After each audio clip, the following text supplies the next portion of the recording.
Gumake and Nneka Gumake, you want freedom of movement. If you're Mike Carey, it is all about physical, and everybody in the Big East knows Mike Carey style basketball. Much contact as possible, no space, get your hands up, move your feet, and be tough-minded. It's almost like a bump and grind football approach. Don't give them an inch. Want to do a little ground and pound today on the Cardinal.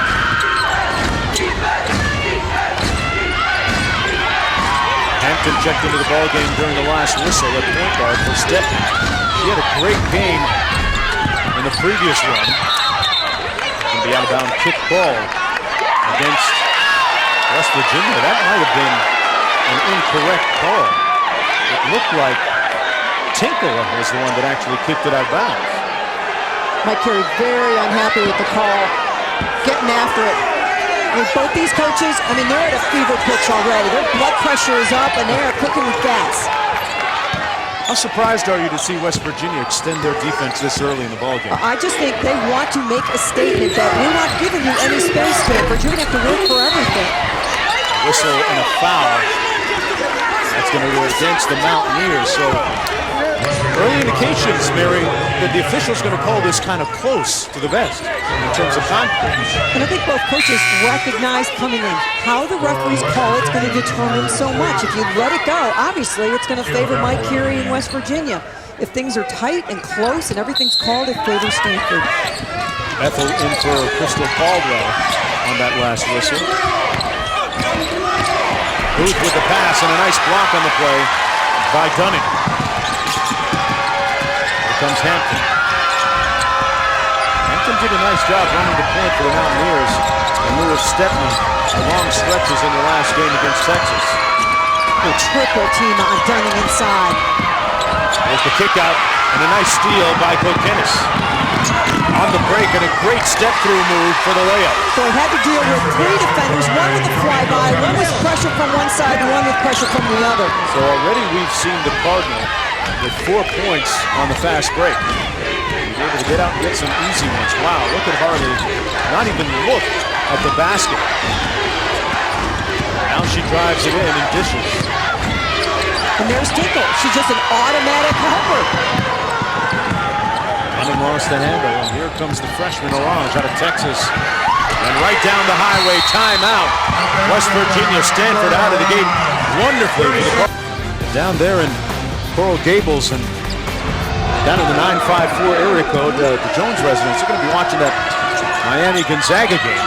Katie Meyer's crew, the number 3 seed, one of the highest scoring teams in the nation. Playing short-handed without Raquana Williams was suspended for behavior detrimental to the team, so they will have their hands full up on the home court of Gonzaga. Hey, that doesn't matter to Gloria and Sophia Jones. Our daughter's going to be watching and rooting in the orange and green, the pull-up, and I tell you, this freshman Amber Orange is on point at the point. 5'7" out of Texas, had 11 assists, a career high a couple of nights ago against Hampton. And finally, Harley lets one fly. Well, it's been so hard, really, to get the post touches because there's just a clog in the paint.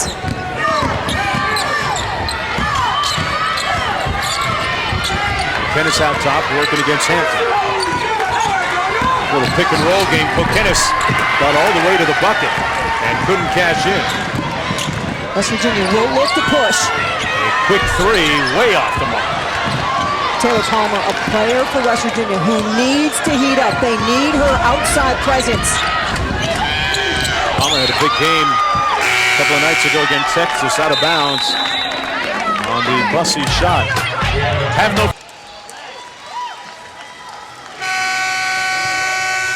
Stanford Cardinal with a 12-2 lead, 14-19 to go in the first half. They've won 29 in a row, efforting number 30. Mark Jones chopping it up courtside, talking with Mary Murphy. What do you attribute this very hot start to for the Cardinals? Well, we've talked a lot about West Virginia's defense, and we haven't talked so much about Stanford's. Well, maybe we should have. They have been D'ing it up, turning that ball over, getting down in transition, and making great decisions. A nice bucket there by Dunning. Nice play on the ATO, as they say in basketball lingo, after the timeout, and a foul going to be called against the Mountaineers.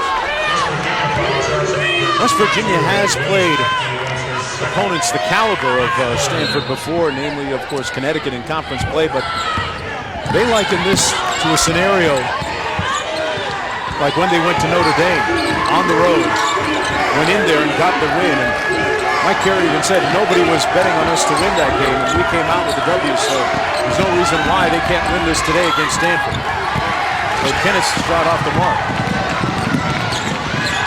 Back comes Hampton. I said during the break that West Virginia oddly comfortable coming back from double-digit deficits. They've done it before, and they're showing signs here with a couple of consecutive buckets. That one by Boothe. Well, the key thing is going to be to make some shots so they can run back and get in their half-court defense and force Stanford to just play. But that backdoor cut, they're going to need to find the answer to this pick and roll, the drives, and backdoor, because there's too many layups already. Rock with the bucket. Lead back up to 8. I mean, none of this is a surprise. West Virginia practiced all of this. They went over in great detail the backdoor cut today and yesterday. Off of the Dunning miss, here comes the Rock.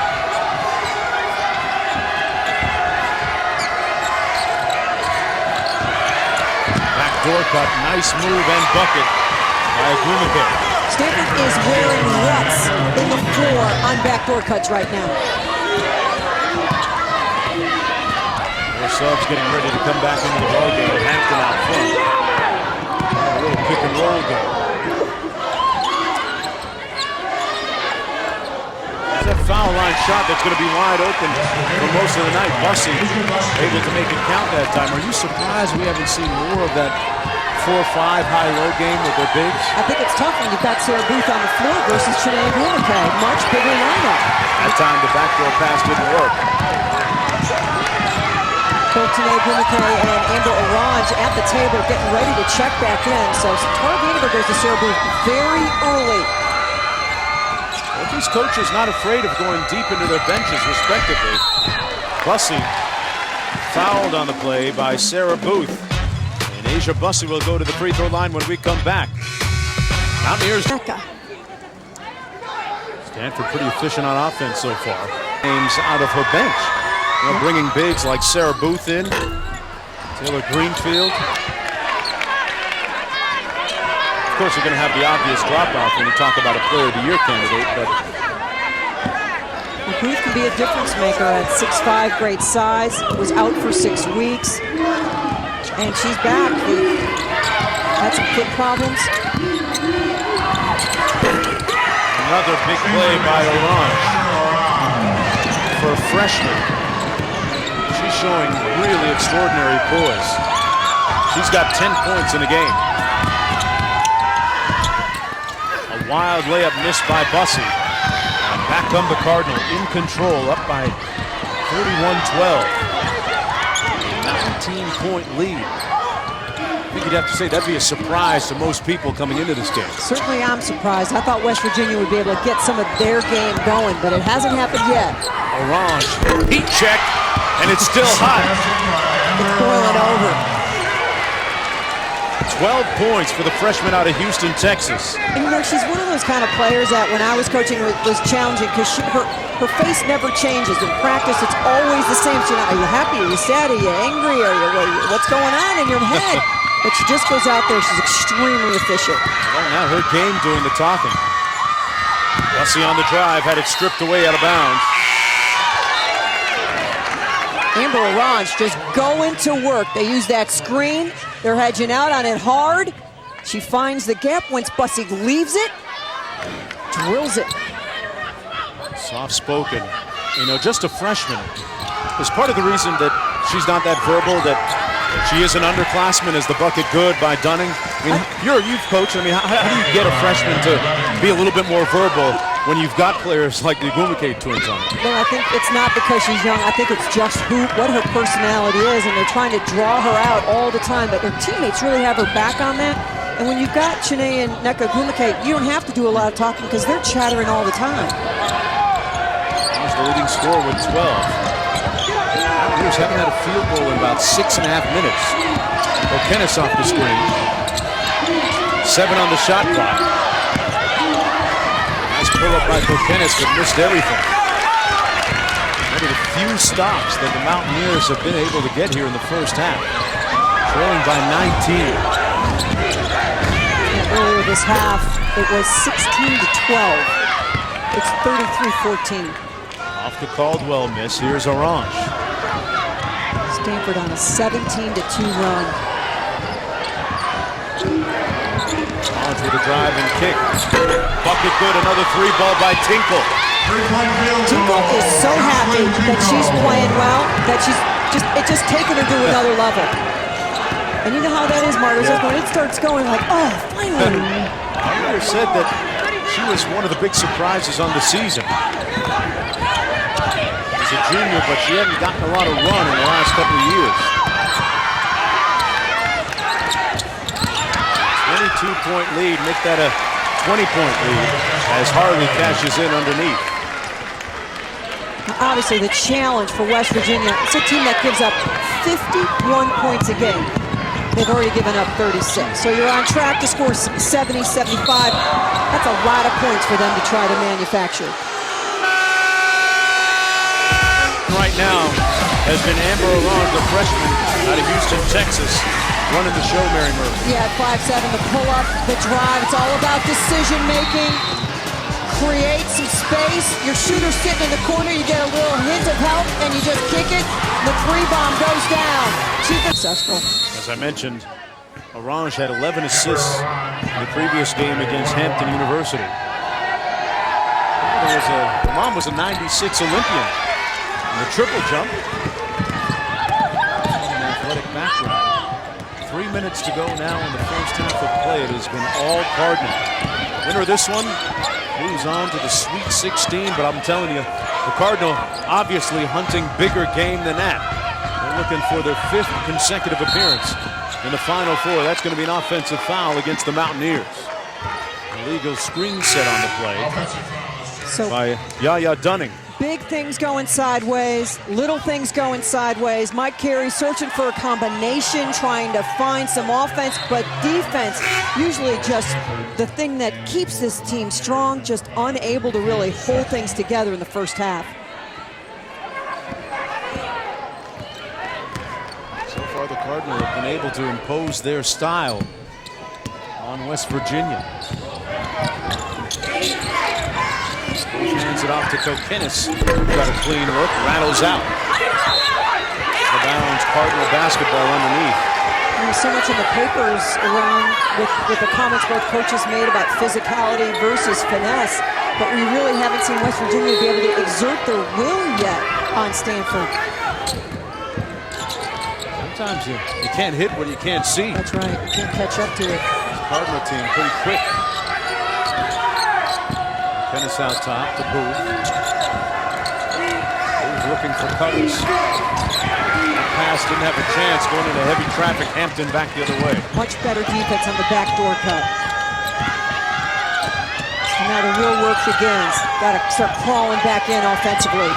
Bussey with a nice show and go. The kick out to Harley. And she misses badly. Rebound no good. Got a whistle. And a foul going to be called against the Mountaineers. That's going to go against Bussey.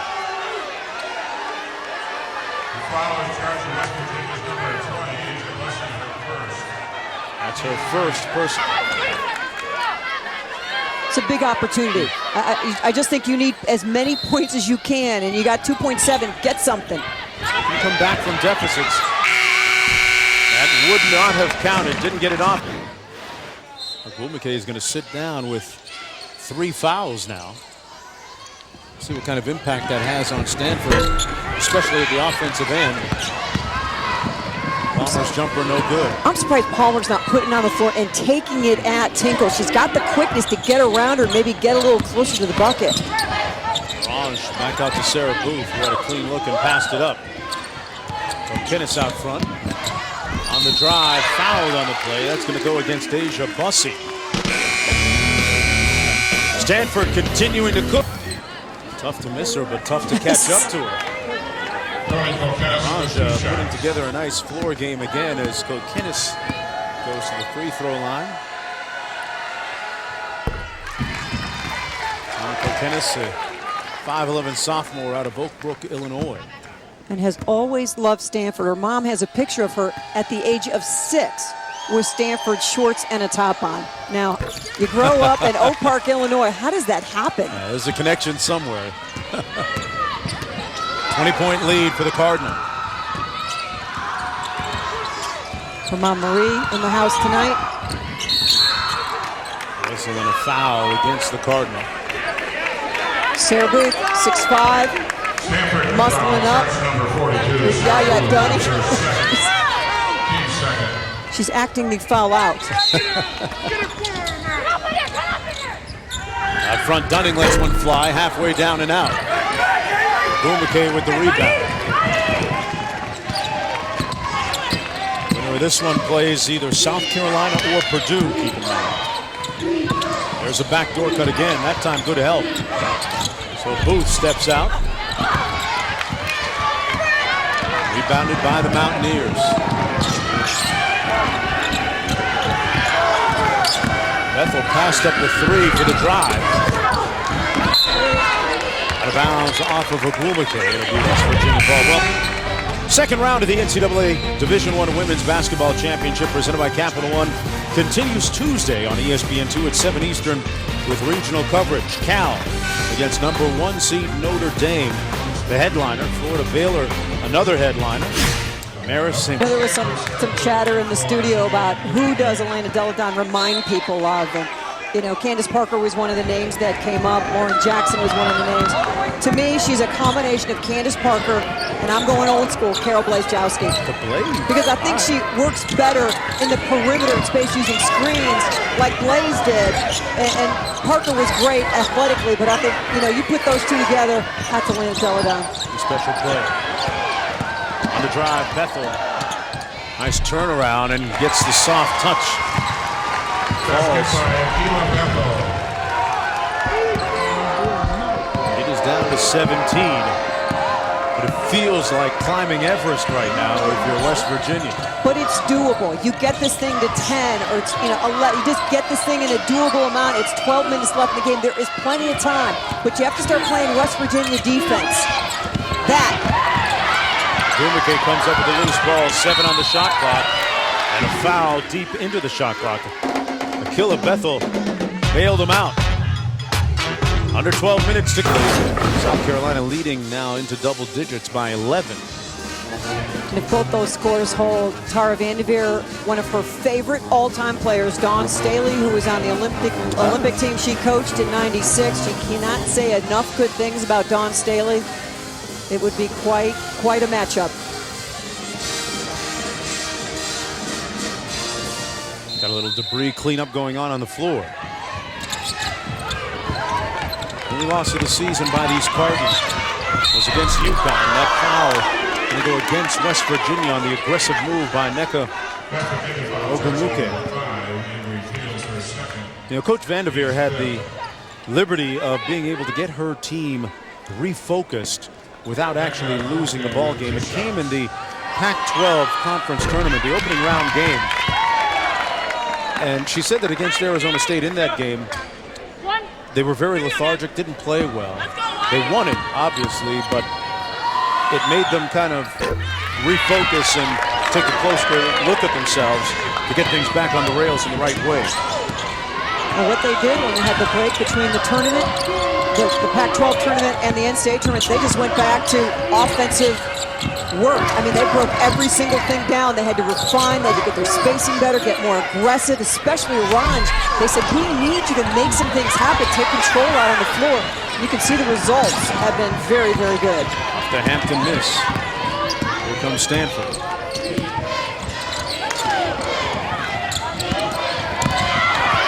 Orange inside with the floater.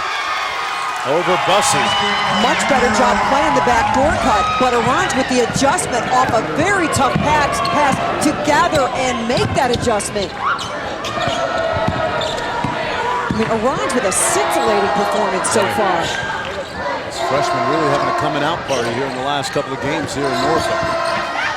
Bussey inside, met by resistance from Boothe. Out of bounds, it'll stay West Virginia basketball. Orange, 5 dimes in addition to 14 points. And the help by Bussey, she sees the big and she knows, I got to make a move or I'm going to get this thrown right back at me, able to just bring it away from the body and get the shot up.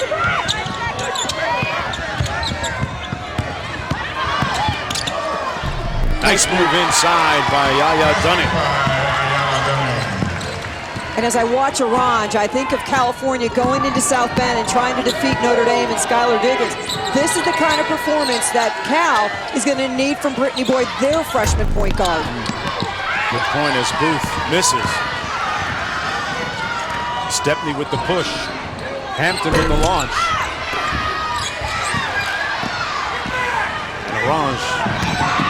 She's just playing right now, isn't she? And a nice throw. Boothe inside, had it blocked. Nice defensive play by Bethel. 3-on-3.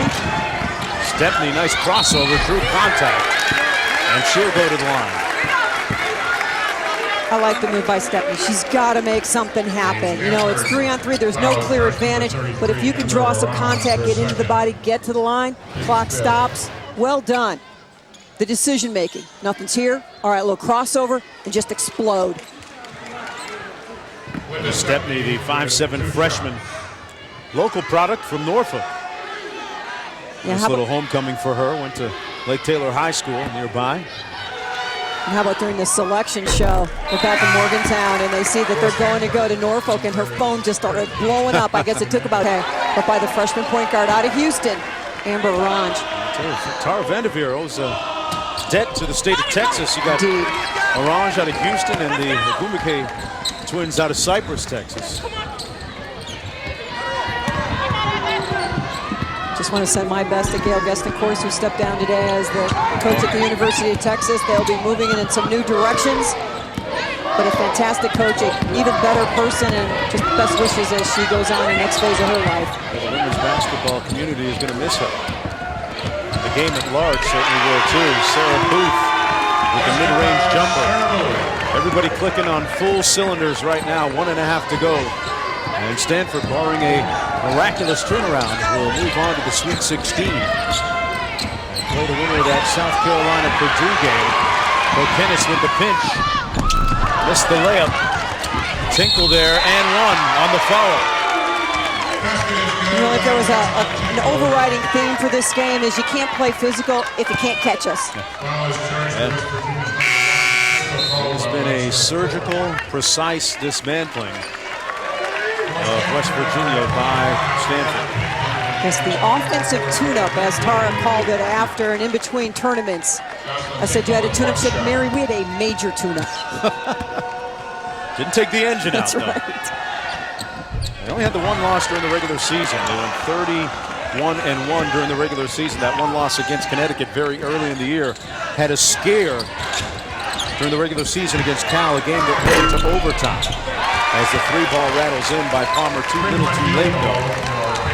And then they played terribly, in the words of Coach Vanderveer, against Cal in the first round, against Arizona State in the first round of the Pac-12 conference tournament. Reorganized and came here loaded, locked, and ready. And the bottom line for this Stanford team, if they're going to move forward in this tournament with success, Tara has said it time and time again, it's got to be a team game. It can't be a sister game. One more look at the bracket. We're going to take the liberty of filling in Stanford advancing to the next round against either South Carolina or Purdue. Oklahoma St. John's and Vandy and Duke also in the Fresno region. As the season winds down on West Virginia, still a very successful year for them when you look at the fact that they were picked to finish, what, 9th in the Big East. Great things ahead for this West Virginia program. I come away so impressed with Mike Carey, the job and his staff do. A young team, great things ahead as they move west to their new conference. It'll be so long Big East and hello Big 12 for the Mountaineers community across the board. And Stanford will advance to the Sweet 16, but they're thinking about